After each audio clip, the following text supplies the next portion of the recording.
Hai, selamat datang kembali di Cerita Nusantara, podcast yang mengupas kisah-kisah budaya sejarah dan legenda dari berbagai penjuru di tanah air.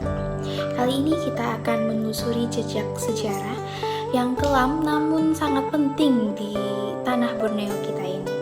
Saya Aulia Artika Sumarni akan menceritakan sedikit tentang kisah Perang Dayak di Kalimantan Barat.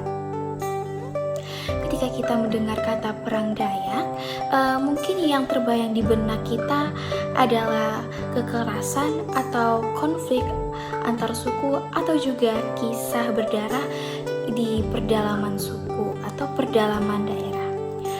Tetapi kalau kita gali lebih dalam lagi, Perang Dayak itu bukan sekedar soal adu fisik atau adu senjata, tetapi ini lebih ke soal mempertahankan keadilan, mempertahankan harga diri, dan mempertahankan adat istiadat setempat.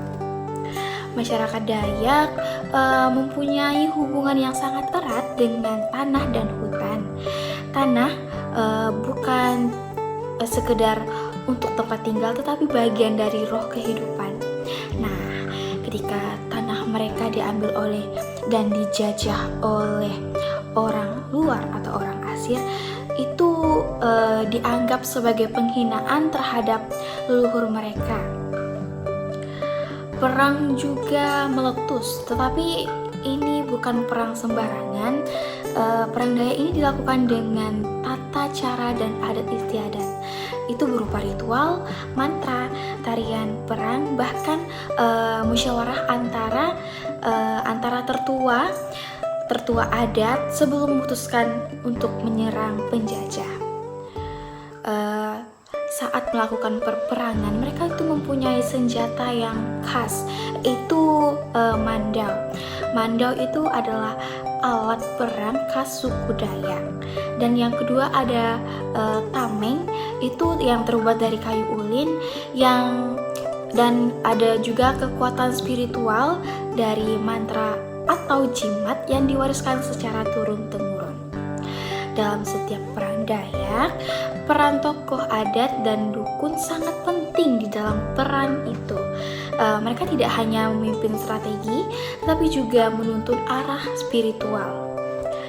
Dukun perang atau yang sering disebut balian dipercayai suku Dayak untuk membaca tanda alam atau memberi restu, bahkan melindungi pasukan-pasukan dari roh jahat. Sebelum berangkat ke medan tempur, pasukan Dayak akan mengikuti upacara yang bernama nyanggahan atau seperti ritual permohonan restu kepada roh halus atau roh leluhur dari cinta terhadap tanah dan budaya sendiri. Semoga cerita ini memberi pemandangan baru bahwa kita perlu menjaga budaya, bukan berarti untuk memusuhi yang lain, tetapi kita dapat berdiri teguh di atas akar kita sendiri. Sampai jumpa di episode selanjutnya. Jangan lupa share podcast ini dan tetap jaga warisan budaya Indonesia. Salam damai, salam bumi Borneo.